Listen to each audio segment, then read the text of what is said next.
I'm super pleased to be with you because I've been working in Turkey quite many times, and I have some kankas in Turkey. So it's a country where I feel very close.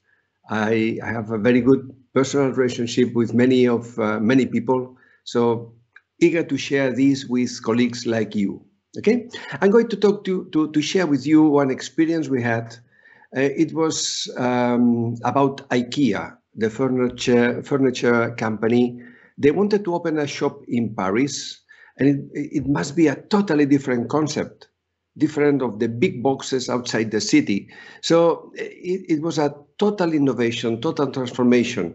And they call us, our small agency, just because we have an approach, which is brain-pleasing marketing, which is using neuroscience to conceptualize, to shape new things, new products, new brands, etc. Okay, so there are people who say, Luis, what do you prefer, rigor or practice? So I say, oh my goodness, this is the same if you say, who do you love more, the mom or the dad? No, I love both. In the academia, I like the academia because it's based on rigor. It's not based on my gut feelings. It's based on rigor. Okay, and I am lecturing in different business schools in the world, in different countries. And I was also appointed by the European Commission as retail innovation expert.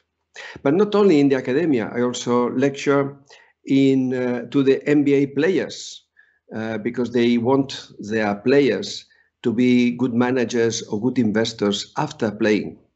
And let me tell you one thing.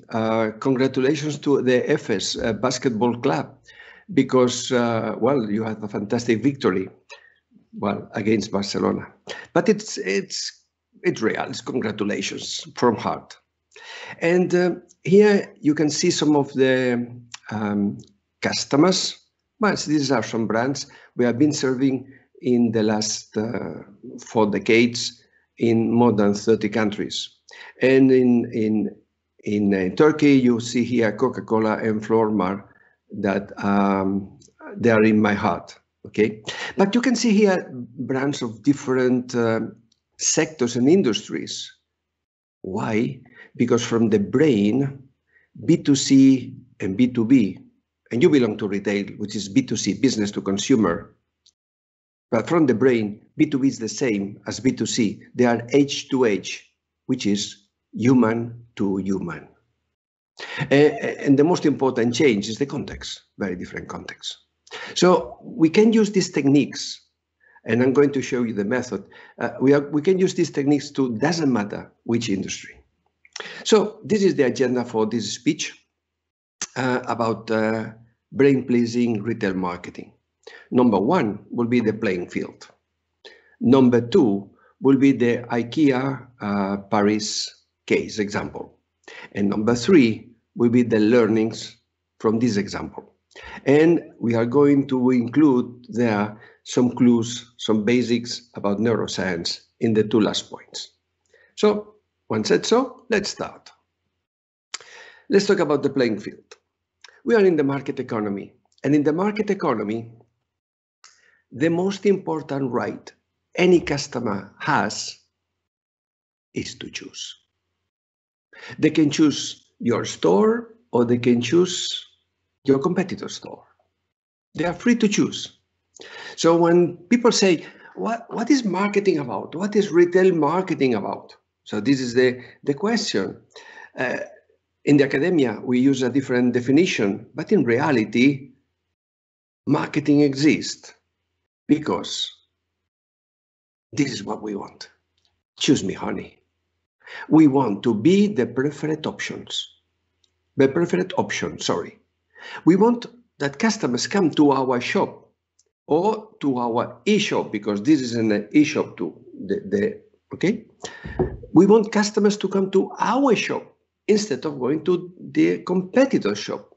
So this is the purpose, the why the objective, the mission of retail marketing is to be the preferred option in a sustained way, not only when we are in offering discounts and etc. Okay? But now imagine, pandemic has been really, really tough.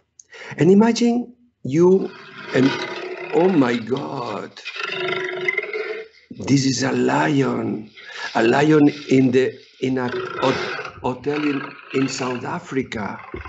You have been here with the person you are in love with, and after a dinner with fantastic candles, amazing dinner, you are in this romantic scene. It will be a night of passion. But suddenly you hear the lion roaring. Are you going to continue with your romantic scene, or are you just jump to be sure that the door and windows are properly closed? I cannot hear you, obviously, but I can guess that, I will not say all, but the majority of you will go and be sure that the doors and the windows are properly closed. This scene of the lion, it's very important because this scene is telling us many, many things. Number one, this is the definition of marketing. Let's say definition is the purpose of marketing. Choose me, honey. Okay? We know from neuroscience that the moment of the customers decide which shop I'm going to go, which shopping center I'm going to go, which product I'm going to purchase.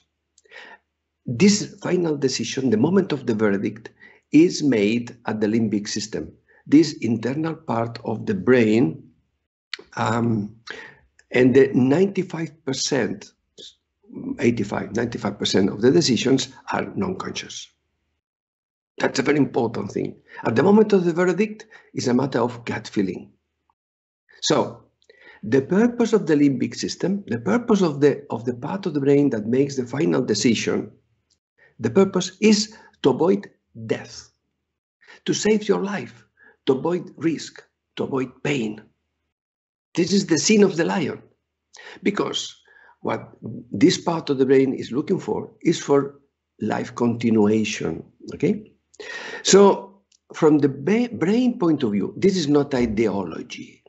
This is not my opinion, it's biology. From the biological point of view, the brain is more interested in avoiding pain than in enjoying pleasure.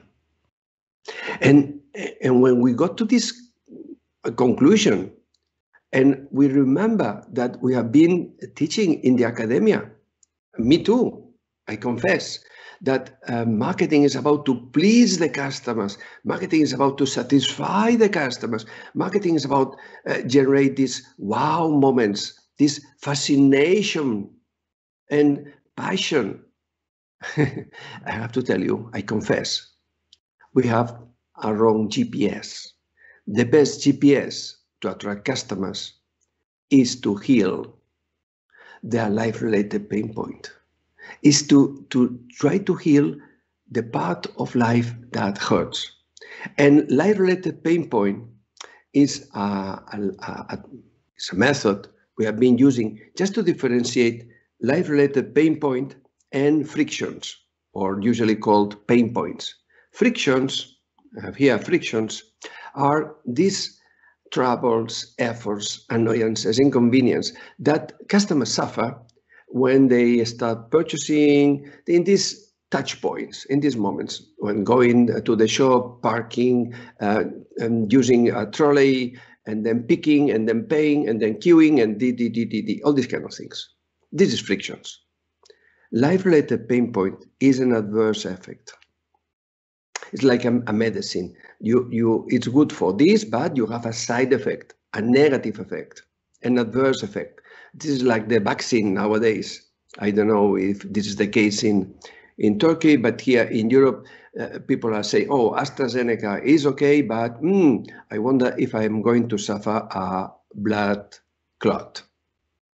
This is a side effect, okay? So if we know this and we heal this, customers will come. And this is a very interesting approach. So let's go into the Paris case. This is Paris downtown. And when you go there as a tourist, everything is nice. Oh, Paris, oh la la, like French people say. Everything is fantastic. But in retail marketing, we have to start from, not from shops, we have to start from customers. Here, it was about Parisians. So if you go there, not as a tourist, but as a person who lives in Paris, the average household is 1.9 person per house, per home, per family. Quite different from Turkey. Number of single person households, 51%. How many of these households without children? 70%. It's totally different from Turkey. Average flat size, less than 60 square meters. Only 33% are owners. And car ownership, only 38% have car ownerships, while are car owners, while in the rest of France it is the opposite. Okay, so when we understood all these kind of things, we understood that their life in Paris, instead of oh la la, we started envisioning. I cannot tell you now openly because it's confidential, but you can guess the life-related pain point of living in Paris. We after this, instead of oh la la, we can say c'est la vie. It is what it is. It's life is like this. Okay, so we started from understanding, not describing, understanding customers, and then the shop should have a very important thing: is a B-branded store. It should be branded as IKEA, but is branded is located in a branded city, which is Paris. So it's like they have to have the DNA of the two brands. Okay, and this is the store.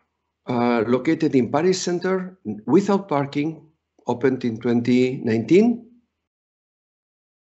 Okay, and here you have the sections, and the sections have a different name, which is art of dreaming, art of cooking, art of living together, art of storing. Okay, and for example, this is crucial.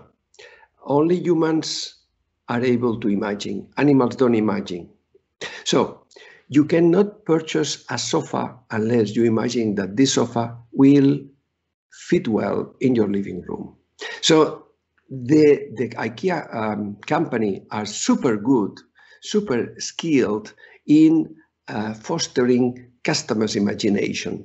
So here is a kitchen, but instead of showing a kitchen like it was in a store, these are some panels, these are some, let's say, different tools, tables, etc. They create a kitchen with this atmosphere, and even customers can sit and talk, like if they were at home. This is a way to boost their imagination. And here, for example, in this space, sorry, as Parisians are living in small flats, they show that the IKEA has competences in using the cubic space, but without words, without saying, we are good at taking advantage of your small apartments. Okay, they show it silently. Okay, and for example, kitchens are difficult to purchase. So in order to sell a kitchen, are there room settings? Room settings are this kind of theaters. Yes, there are room settings. Are there digitization? Oh yeah, of course, they use digital tools. Samples, of course, they have samples. And the help of the staff, the co-workers, of course, co-workers help. And customers can be active. Of course, they can be active. They can take active participation here. Okay? So there are different selling methods just to face the complexity of purchasing a kitchen. And here it was a picture we took in the first week of opening. This lady liked this sofa. She saw a QR code, a humble QR code. Immediately, she took her, I call it e-body, or a smartphone, it's part of the body, e-body, and zoomed the e-body to the QR code. And immediately appeared on her screen more data, more information about this. Dear colleagues, this is on-off retail. Is it offline or it is online? It is on-off. This lady is not aware whether is she online or offline. She's simply knowing more about a sofa she's interested in. And this is a very important thing. Customers currently are on-off, retail must be on-off. Then the contemporary design. If you put simply cheap products in an ugly scenification, this is terrible. In this way, with this fashion style, visual merchandising, it fits very well with smart prices. Then the co-workers have digital tools to support customers better. When they are hungry, they can pre-order meals in these screens. In this way, their perception of time is less than if you were queuing, being bored queuing. The restaurant has a very Swedish style because, you know, IKEA is proud of their origin in Sweden, okay? And it's a very important thing. Retail is the reflection of culture. I repeat, retail is the reflection of culture. And if you simply put your shops copy-paste in different spaces and cities, you are not going to be perceived as a neighbor of your neighbors. You're going to be perceived as an invader. That's why you have to combine your DNA as a brand, as a chain, and the DNA of the city. And this is a very difficult equilibrium, but you can do it. Okay? The idea of simply copy-paste, identical shops, this is a little bit obsolete. It's good for productivity, but it's a little bit obsolete. And then sustainability. For IKEA, sustainability is as important as profitability. And well, I asking you, even though I cannot hear to you, do you know who is the sustainability country manager in France? And in France, in any country, is the country CEO. So it's the CEO itself, himself or herself, who is the responsible for sustainability. So this is absolutely crucial for them. Okay. So good prices are not opposite to beauty, are not opposite to the intervention, to the support of the co-workers, are not opposite to smiles. They are not two prices. This chair, this is the price. But if I smile to you, it will be a little bit more expensive. No way. So the idea is smiles are within the prices. Well, if the rent of IKEA shop in Paris City is much more expensive, but I'm sorry, you want to come here, don't put upper prices. And good prices are not opposite to sustainability practices. So the first day they got 25,000 visitors. Before the pandemic, they had 15,000 visitors a day. Their sales went 25% above budget, and they became the first city store IKEA in the world. Okay. So this is the case of IKEA, and let's go to the learnings. Imagine this person. And this person is saying, if I imagine that your chain, your stores, will improve something relevant in my life, for example, this part of my life that hurts, I will come to you. I will purchase from you. Why do I say that? Because from the neuroscience when we imagine, when we want to purchase something, we want to purchase a tennis racket, for example, I don't care about the tennis racket. I should imagine that I'm going to win my brother-in-law. This is what I am interested in. I'm not interested in a racket, in a tennis racket. I'm interested in to be a winner, okay? So if every time that your customers are purchasing is because before they have imagined that if they purchase this tea or this tennis racket or this sofa or this mattress, it will go well, okay? So no imagination, no party.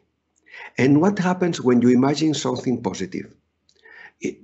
What happens is that there is a release of dopamine in your body. So there is, every time you imagine something gratifying, there is a release of dopamine in your body. Who is this person? Could be Emma Parisian, could be Laura, an expat who is living in Paris. So let me say that there are two practical remarks. Number one, customers will not prefer your stores due to reasons. They prefer your stores because they feel and they imagine, they anticipate that your stores, will improve a corner of their life. So if we look at the retail marketing, I offer you three evolutions. The traditional retail marketing is a marketing that is, for example, we are very good because we provide customers with very good value for money. Imagine that. The tools are the typical retail marketing mix. Products, location, and prices, and promotions, etc. The validity of this approach is as soon as your competitors are copying you. And the outcome, the final flair, is that there is low empathy about customers. You are looking more, you are putting the focus more on the product and the price instead of how are your Fridays, how are your Saturdays, what happens to you. Then there's another one. Second step is an emotional retail marketing. At this moment, we are interested in triggering positive emotions in you, and both in advertising and in the shop visit, okay? But an emotion, the duration of emotion is active, less than 30 seconds. So what we can do with emotional retail marketing is basically a trigger to boost one-shot purchase, to purchase now. But we are interested in profitability, and profitability doesn't come from one-shot purchase. Profitability that comes from repetition, call it loyalty. So brain-pleasing marketing is, the example is this: when I see your brand, when I see your chain, when I see your stores are like a mirror. You and I, we belong to the same tribe. We belong to we have in the same bandwidth. So the idea is to foster not an emotion, but a positive sentiment, because you understand my pain, my life-related pain point, and you heal it. And by doing that is a long-lasting effect. A long-lasting effect in finance, we call it sustained cash flow. So this is a poem from Rumi, a 20th century Persian Sunni Muslim poet. I don't know why, when I look at you, I see myself. This is what customers should feel when they look at your stores. Thank you for your time. Thank you, dear colleagues, to have the opportunity to be with you, to share these thoughts with you. If you go to my LinkedIn page, you are going to find more articles about brain-pleasing marketing. They are open there. So thank you very much. Have a fantastic summit.